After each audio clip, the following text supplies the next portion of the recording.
Редкая история о современном корабле-призраке Альта.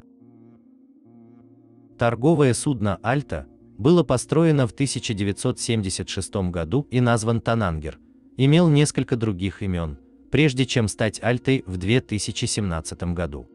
К 2015 году он был оснащен автоматической идентификационной системой, которая позволяла отслеживать его перемещение.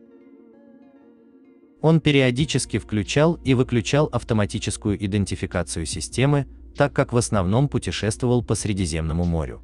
Деактивация АИС-системы необычна, как и многочисленные изменения названия корабля в более поздние годы, что может указывать на причастность к незаконной деятельности.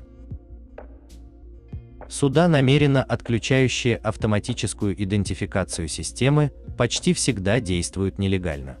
В начале 2018 года Европейская комиссия начала расследование в отношении двух судов, которые, как предполагается, отключали свои транспондеры АИС для незаконного ведения рыбного промысла. В открытом море большой проблемой являются так называемые темные корабли.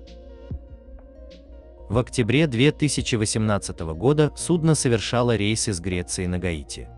Такое долгое путешествие необычно для корабля такого типа и размера, который обычно остается ближе к береговой линии.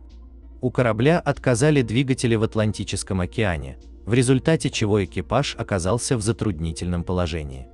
Береговая охрана США спасла команду примерно в 2200 километрах к юго-востоку от Бермудских островов, и корабль был брошен. После того, как его бросили, дальнейшие действия корабля не ясны. В непроверенном отчете предполагалось, что его отбуксировали в Гаяну и, возможно, угнали, но бросили во второй раз. Независимо от того, что произошло, в следующий раз корабль-призрак был замечен судном «Протектор» в августе или сентябре 2019 года недалеко от Бермудских островов. После этого наблюдения он, вероятно, продолжал дрейфовать на очень малых скоростях, прежде чем в конце концов прибыл в Ирландию. Однако после того, как его бросили, автоматическая идентификационная система не работала, что делало его курс неопределенным. 16 февраля 2020 года торговое судно Альта сел на мель на побережье Ирландии недалеко от Балликатона, Корк, во время шторма Деннис. Редкая история о современном корабле-призраке, а также о том, сколько времени он провел в море без экипажа или капитана, 18 месяцев, привлекли внимание и любопытство мировой общественности. Ответственность за обломки ложилась на министра морского флота Ирландии в соответствии с законом о спасении и затонувших кораблях 1993 года до тех пор, пока не будет назначен получатель обломков. Несмотря на попытки определить право собственности на судно, чтобы ирландское государство могло попытаться возместить понесенные расходы, по состоянию на декабрь 2020 года право собственности не было установлено.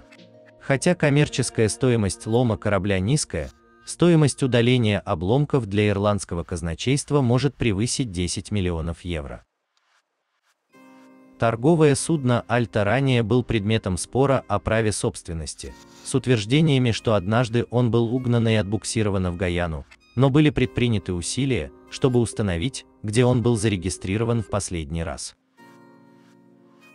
В некоторых сообщениях предполагается, что судно шло под панамским флагом, когда его команда была спасена, и он был брошен в октябре 2018 года, в то время как другие сообщения предполагают, что он был зарегистрирован в Танзании.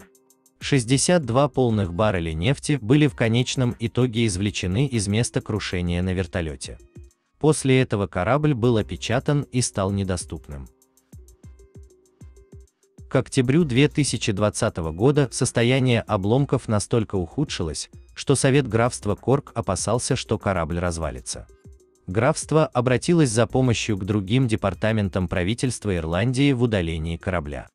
В отношении обломков рассматриваются три варианта: оставить корабль на месте, отбуксировать его в море и дать затонуть, или разобрать и сдать на слом. К 13 марта 2022 года, после серии штормов и плохой погоды, корпус судна Альта раскололся надвое.